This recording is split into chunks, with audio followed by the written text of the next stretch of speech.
want to say. Like last game, they had this like really big combo, but they were caught in this awkward limbo of, well, we only have 1 or 2 heroes to go on every time. We have this big ball of spells. This time you've got Brewmaster ult. You just need to get it off and start the fight. If you rupture any of the enemy cores, you have a target that you can isolate and fight around with. Death Prophet ulti is easier to manage. You have CC for it with the Lion and the Maiden. So I personally give Azure Ray a better chance, especially based on what happened in Game 1. I think they're adapted to it well. My biggest question mark is, I keep seeing multiple teams run this first pick Lion. Is this good? Like, to me, this has been the poorest performing first pick of the final stage, right? Like, we've seen multiple teams run it. I have not been impressed, so I'm looking to be impressed by Jin-Q this game, or Azure Ray are going to the lower bracket. Let's see what Jin-Q can do and see what some of these other heroes do. XM obviously bringing out the Death Prophet. Right, yep. Got some changes. Pretty fresh too. Nice little bit of a slow now on the silence.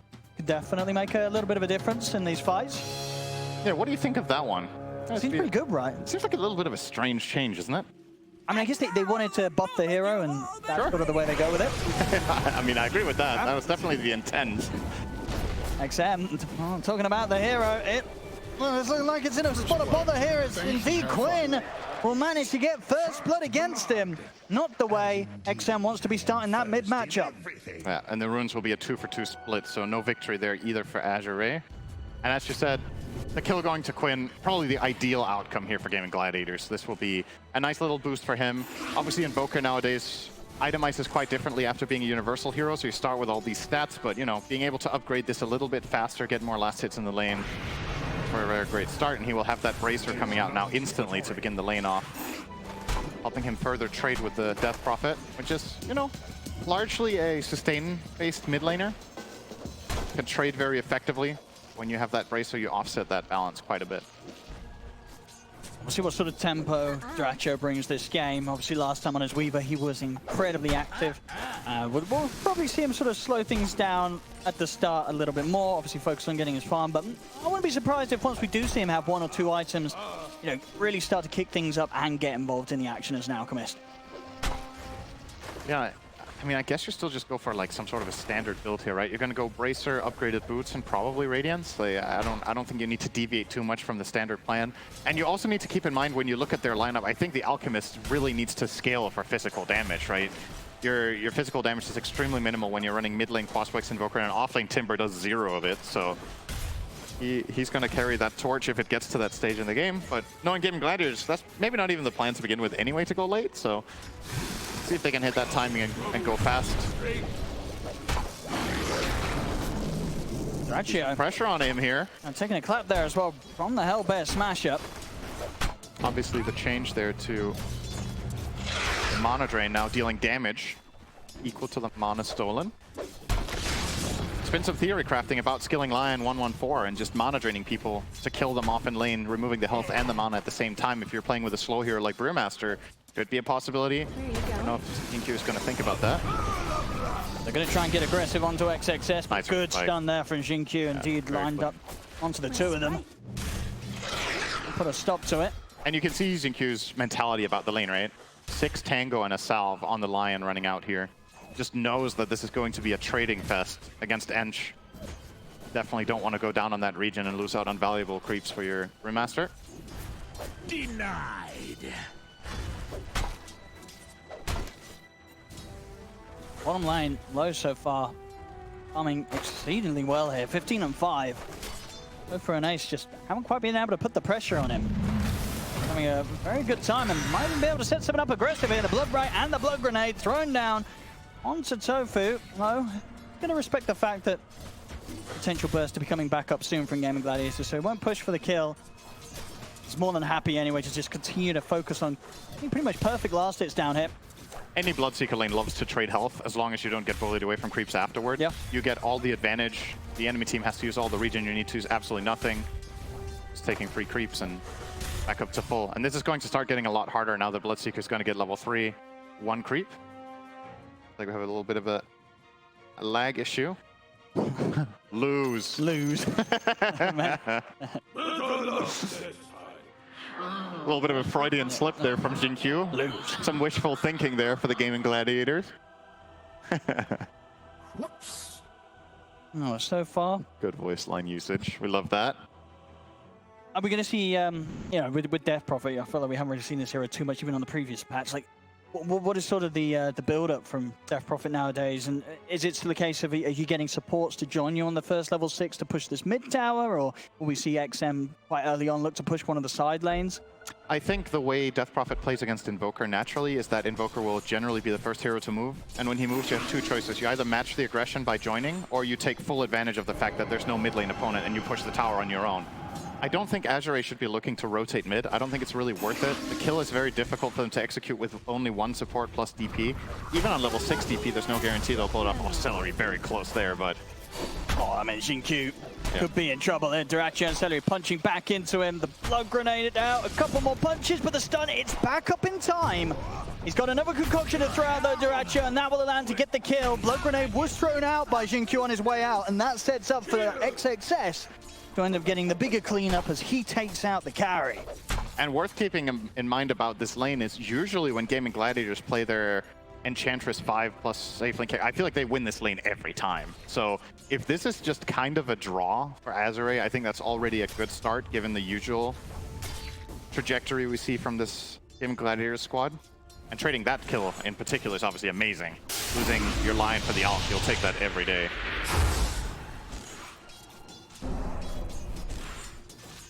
Definitely already feeling like a much more solid start from Azure Ray.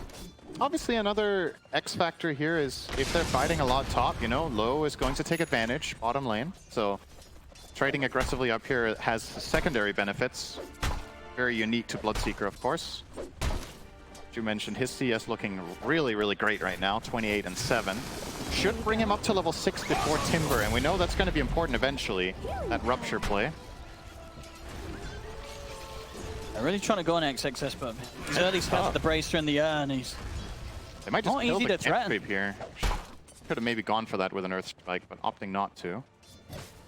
Hard to play aggressively for the kill for Gaimin Gladiator to stay flare now at this point.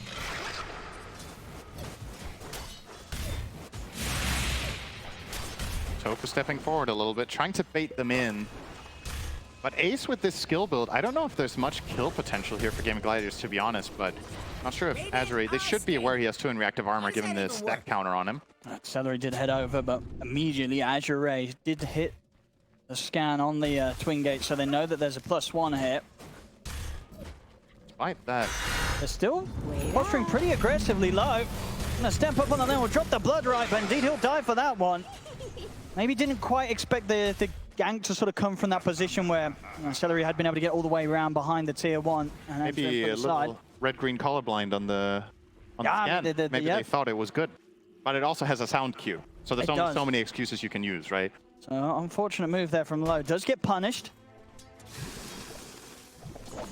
Azure Ray want to try and make something out of the fact that this Alchemist Dyrachyo's on his own for now.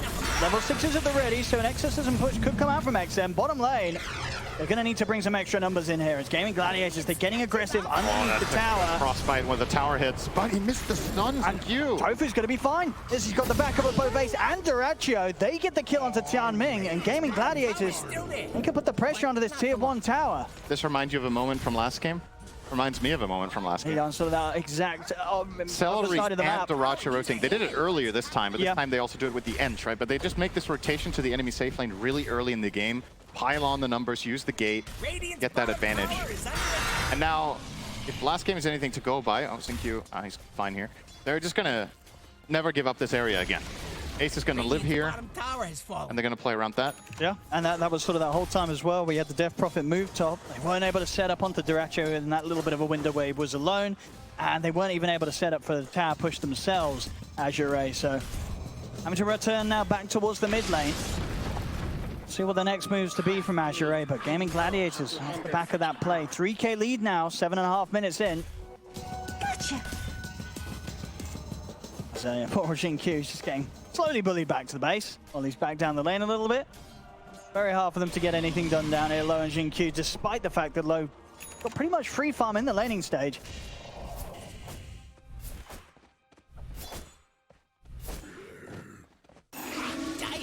Tower might be going XM still yet to find a chance really to make a play with the exorcism. Might be on the receiving end instead here. They're No mana. Try and set up upon him. Now TP's coming in, but some good body blocks here from Seleri. The telekinesis back from Tofu as well. XM's trying to heal up with a siphon, but he's gone. Quinn able to take him out. A painful death here in the middle lane, and Azure Ray, they may just lose more. The tornado for Quinn catches onto Tianming. Double kill for the Invoker. I mean, this has got to hurt. They're getting crushed here around this mid area of the map. Losing this Death Prophet early on, you can see on the net worth they're starting to get really fall behind, both XM and Low, despite the fact that, you know, the first 5 minutes of laning, it was perfectly fine for them. But the difference really starting to show now, and Death Prophet, very much a momentum-based hero. It's coming up to 9 minutes, and there's been no pushing whatsoever around an Exorcism yet, Sin. Yeah, it's just Gaimin Gladiators with the better rotations, right? And they might find GQ here as well. With the He's just playing around with them. Tofu, he'll come in to finish up the kill. The split's there. As XXS has rotated over, they have the Exorcism. They've got to punish this, but Quinn is fine. The Whirlwind Ripper play there from Seleri, pushing Quinn back to safety. Ace has turned up. He's going to start trying to hold back and deal with the Primal Split. I mean, Azure Ray, they popped the Split, they popped the Exorcism. They're not getting anything for it, though. They'll lose Tianming. The Split comes to an end. XXS is going down. I mean, it's getting painfuler and painfuler here for Azure Ray. A situation they use these two big ultimates in, and they lose the team fight under their own tier 1. To add insult to injury, Tofu's doing more with the Exorcism than XM was. He's got to push a tower with it. The stolen Exo, it will expire now, but the damage has been done.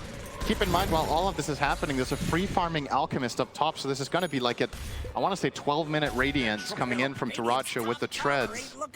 Everything coming together for the side of Gaimin Gladiator. It's getting pretty crazy. It really is. The fact that we saw what last game. Low, he's vesseled, and he's dead. Courier is dead. It's getting rough. It's getting rough. And if anything, even rougher than game 1. With this sort of a lead, 10-1, 10 minutes in, 7k advantage. We'll see again this fight around the mid. I mean, if they're not being able to take a fight in these sort of circumstances, when are they going to be able to?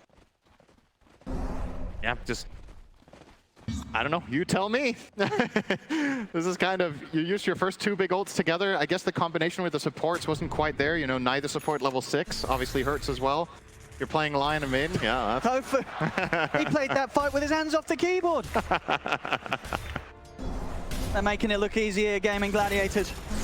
Azure Ray, they've got to do something, or at least stop Gaimin Gladiators from being able to do everything. Tianming, he will at least get away for now from Ace. But he won't. Chakram actually catches him. Ace, he's been ruptured. This should be a kill. They'll finally be able to put a stop to the Timbersaw at least. It's going to cost them a tower, though. So does it really feel good? Not really. You get that core kill, which, you know, at this point, I guess you have to take what you can get, but you're getting nothing for free. Every single move Gaimin Gladiators has either traded favorably or just flat out won it. Not losing anything in the process. And Low, well, they were thinking about it, but actually the flank from Azure Ray could work out potentially. They're going on Seleri. Quinn and Tofu, they're backing off for now. They'll at least have the reload. Seleri's going to go for the TP out. There's nothing to stop it. He's back in the base. Ouch. Not even that. And again, to really iterate what you were pointing upon earlier, they're doing this with the 4 of them. Yep. Alchemist, he's got his Radiance. Dyrachyo, he doesn't even need to be here. Gaimin Gladiators are doing it for them. Dyrachyo is going to be sort of the best backup policy ever with how much farm he's got. Low's gone. And it really is, as you said already, Tofu was doing more with the first Exorcism. Now it's, you know, there's no argument about it at all. He is doing more with these ghosts than XM's been able to so far this game. Might end up losing them now, potentially. Yes. He will. Put an end to him, Quinn. He's got the backup of Ace. Not afraid to start to tease around with him. Split is at the ready. If XXS is forced to pop it, he will. Put the split here. And turn towards Ace. Dyrachyo just gets thrown up to the air. Doesn't mean he gets caught out by the self-concoction. Drop down the acid spray. Low, trying to see if he can get a chase onto either of them. Dyrachyo, he'll bail out of this one, as they'll leave Ace behind. So Azure Ray starting to be able to take something at least from Gaimin Gladiators when they go for this aggressive play. The thing that's so difficult for Azure Ray is that every single move in this game so far is reactive, right? They're not the ones taking the initiative on basically any single fight.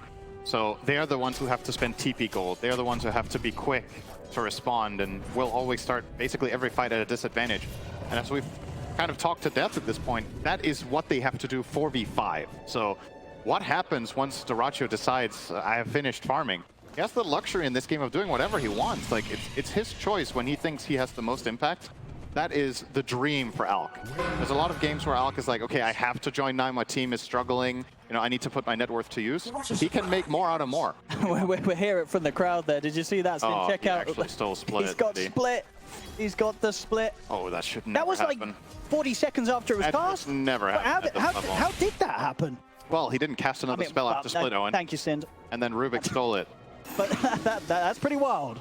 Yeah, always got to remember as Brew against Rubick, you got to cast level 1 clap once when you come out of split at some point.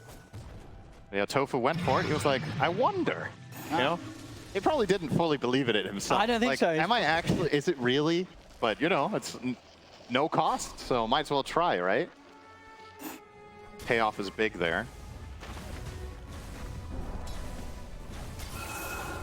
9K the lead.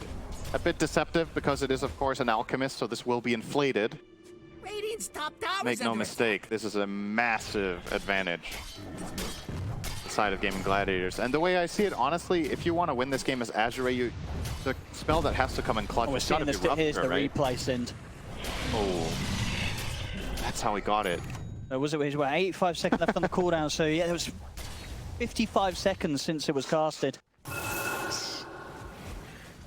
That's rough. Maybe feeling the pressure here a bit, Azure Ray. First game was a rough one. Second game, so far, looking to be just as rough. 4-12 and down 11K, just coming up to 15 minutes in. Very unwise man that I know very well would call this a shellacking.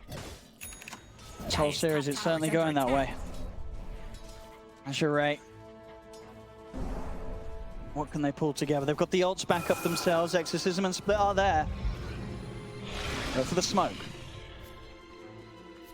This is quite the high-risk move, I would say. You're bringing Lion as well as the DP here, but you don't really have the best intel. You're going to maybe find... The fine seleri. Yeah. Killing Okay. spree. It's all right. I mean, it's something. But you used 2 ultis to kill a 5. You didn't get any additional control, really. You opened up maybe slightly for maybe Jinkyu can get this ward, but even that, not so sure about it. They don't want to be approaching they're getting more here, Azure Ray. They've got to back off. Gaimin Gladiators know very well what this is all about. This smoke move had a bigger objective. Oh. Well, Radiant's top He has no tower's TP on him. Is there TP coming out of the courier? that's very unfortunate. He just TP'd here, didn't he? No, he's got a TP available. Oh, he does. It's coming. Oh, let's see if he gets to go down. I don't know if he's getting off the cliff, though. He does have split, XXS at least. In fact, Ace is going to join him. Up he goes, down he goes. XXS, can he get the split up? He can't. The cold snap's there. He's out of mana. Dyrachyo has joined the game. Player 5. And he's Has ready for arrived. more. He's over towards XM straight away. The tornado here perfectly lined up. They're trying their best to block off XM's escape. He's been Spirit Vesseled. They found a 3rd kill. Tianmin will be lucky to TP out just in time. But 3 dead on Azure Ray. This tier 2 in trouble. It just continues here for Gaimin Gladiators. They did not slow down at all after last game. And up towards the top lane, Dyrachyo and Quinn, they find low.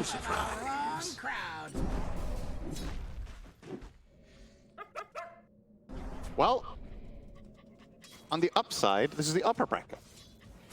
Well, this is the upper Silver bracket. What do you lining. mean? How's that a silver lining? What do you mean? Oh, as in they get a second. Okay, I see. This is It doesn't absolutely, look like an upper bracket. It's so one-sided so far. this is Azure Ray. absolutely brutal. They're getting obliterated. Like you. Okay, so real talk. What's the plan? Do you have any item coming up that's going to change anything? DP almost has BKB. I think you have to wait for that one. You can't wait for the Bloodseeker BKB. He's level 9 minutes 17. He's not getting there. That's just the fact. DP has to carry this game together with a good brew split. And your supports need to land some big splits. So try to set up a freezing field somehow. Use the DP farm to take a fight together with brew ult, and that's it. So I think wait for the DP BKB, make a smoke move, and hope for the best. But you have to take initiative. You can't just let Gaimin Gladiators keep running away with this. Okay. And denying the creep. Seleri not missing a beat here.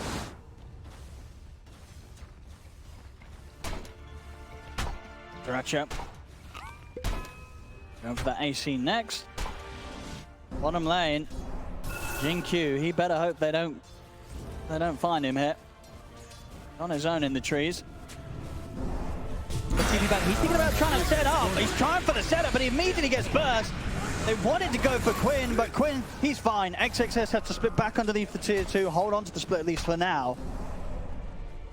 Yeah, understandable that he wanted to take this initiative because they do have that BKB, and they will identify that there has to be a ward here, so good read there from Tianming, but nothing gonna come from it. Gaimin Gladiators just pull one on them again, and they still stick around in the neighborhood, so Seleri will show. XXS stepping up. Think about the split, but the Tornado does catch him.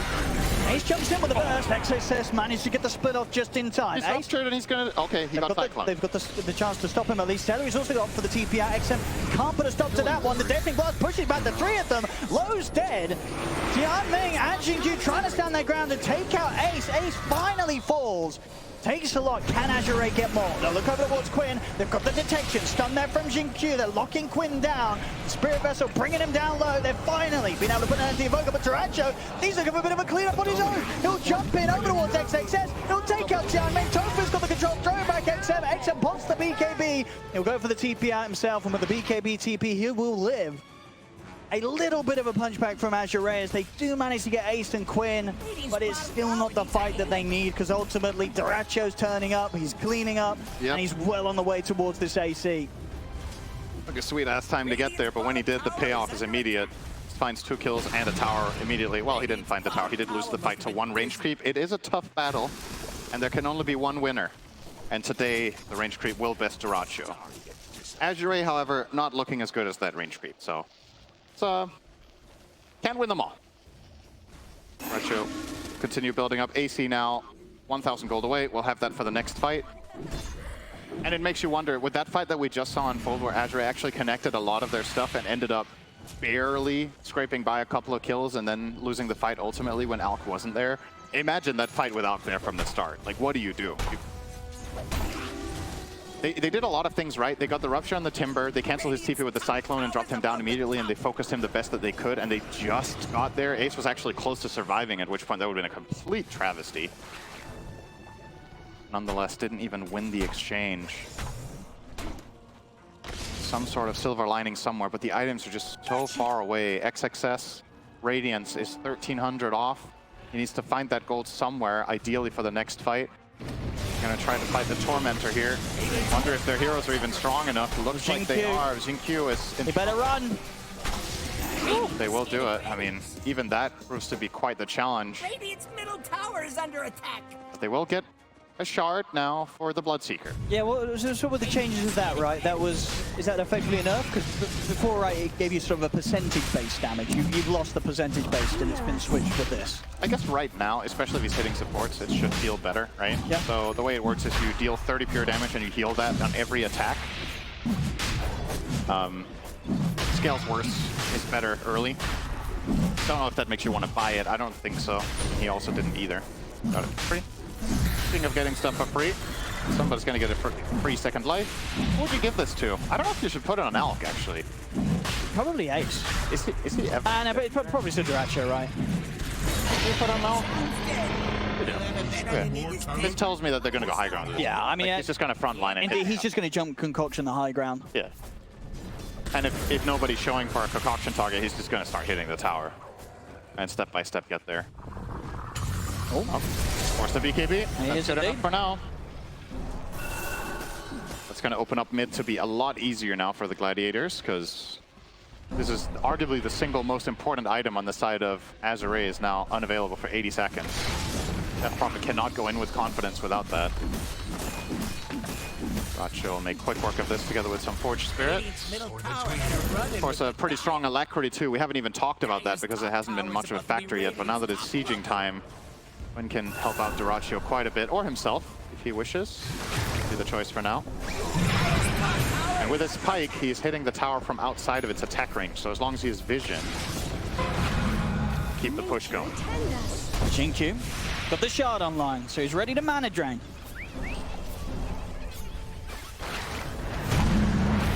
Quinn. They want to try and jump this. Dyrachyo, he's going to go in. Blinks forward, looks to straight away take down Xingqiu here with the help of Quinn. The silence out, but a quick force to the low ground. They'll keep the Aegis protected. Dyrachyo, Chemical Rage is back up. Yeah, all the damage just amounts to nothing here. The heal. Radiant structures are He's going to be ready to Back jump in. again. He's straight in. He knows that XM's BKB's still on cooldown. He's going to focus the Death Prophet first with the stun. Turns now over towards Tianming. A couple of hits and Tianming has to force back to base. He's just sort of creating space here, pushing them back. Seleri coming in with the heals to make sure the Dyrachyo can step back and get back on with the siege. They're onto the tier 3s. It's gone. And the fight plan here for Azure Ray is don't fight. They're waiting for the Bloodseeker BKB. It's going to cost them a lane. See if this ends up paying off with a team fight win, but considering the... Jingju, he's draining them. It doesn't matter though. Gets caught by the stun of the Sunstrike. He's out. Jump forward onto Tianming with the Timber Chain and the Chakram. He's gone. Now buyback here on Jingju. That's the first life taken out from Dyrachyo. They can do it a second time. XM, the BKB, the Rupture. Dyrachyo is going to go for the BKB TP out. They can't stop that. Dyrachyo escapes. Seleri, he'll get trapped in the trees and left behind. They'll drop the finger for him. Quinn Didn't even deal damage with it. should be fine as well. Hey, you got the stack though, right? You know? I mean, yeah, you always get the stack you if get you the cast stack. it, but it's like... That was a frustration finger right there. That was not necessary, and he just wanted to use it. It feels like... I mean, you know, when you buy back, you can't not do it. You've got to get that stack. He's up to, what, 3 stacks now? And he's doing his best here with the draining to try and hold them back on the push, but as it was, they couldn't stop that bottom set of racks going down. You have to spend a buyback. Gaimin Gladiators, they can look to reset, wait for Seleri to back up, and then go again. Still plenty of towers to take on the top lane. Still a tier 1 and a tier 2. Radiance online. Minute 24. This has got to be well behind average time. And I know he went for a vessel, but that's also pretty common. Look at that. That is gruesome. I mean, it's the sample size, maybe not the biggest here, depending on how it's pulled, but I'll tell you anecdotally, this is not going to be 25. But it's progress for the side of Azure Ray. Until he ends up being forced to split here, potentially. Now comes the split. They have got the Rupture. They've got a chance here maybe of taking Ace down. He'll stand his ground against the split for now. Tianming steps up. He's got the ult as well. The freezing field coming in. Ace falling low, forced to the side below. Puts the BKB, chases him down. They finish off the kill. Storm on towards Seleri. The BKB for low coming to an end. And Dyrachyo punishes it perfectly. Jumps in with a concoction. They take out low. Tofu now with a stolen mana drain. Taking the mana out of the entirety of the team of Azure Ray. Azure's got to run. XM's out of mana. Dyrachyo's closing in on him. Another concoction throughout the BKB. It's there. He'll blink forward, looking to finish off the kill. XXS trying to hold it back, and it's enough to allow XM to get back to the low ground. The drain on drain here coming out from both sides. The Rubick versus the Lion. Who drains the best? That's some Harry Potter shit. What's this? pretty good move, if you ask me. Tofu getting mana for days here. And they're providing it There are as like well. 7. I think there's sort of 3 coming out from both sides. I think Tofu's having the most fun with this spell. You know, get the splits and such. Keep the drain. Radiant's top tower has fallen. Tier 2's gone. Gaimin Gladiators setting up for another high ground push. Azure Ray, they have Exorcism. Split still 50 seconds until it's back.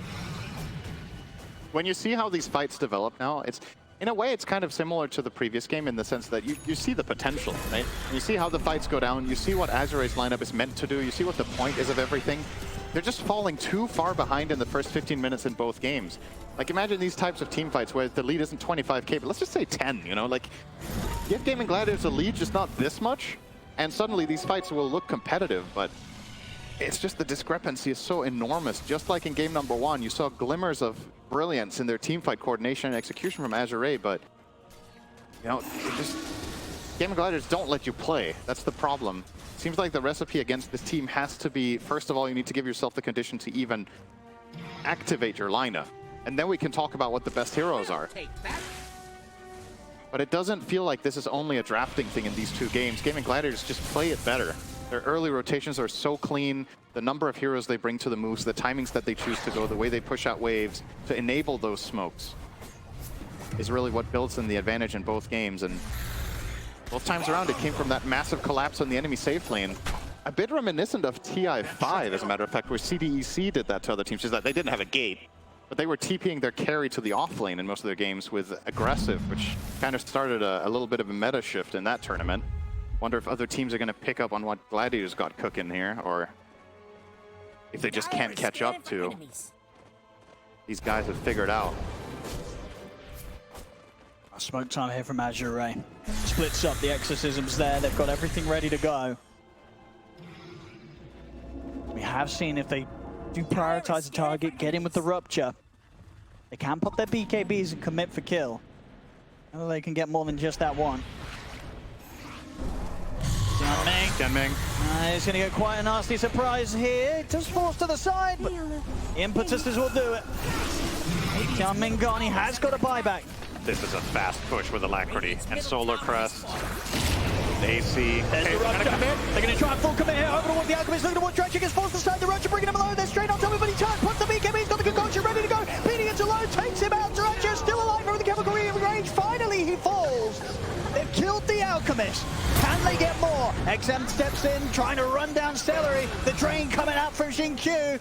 Let's jump on towards Gaimin. They got the Hex on the way. He's out of mana pretty much. Xingqiu pretty much taking the entirety of Ace's mana. But 3 heroes are dead on Azure Ray. I don't think Gaimin Gladiators will care at all. They can keep this push going. The second rack's going down. They're just draining the entire team, both of them, and tipping each other while draining. This is so bizarre. Look at this. I mean, he got his mana, but he's got his life. Oh, God. The mid-racks are gone. So funny.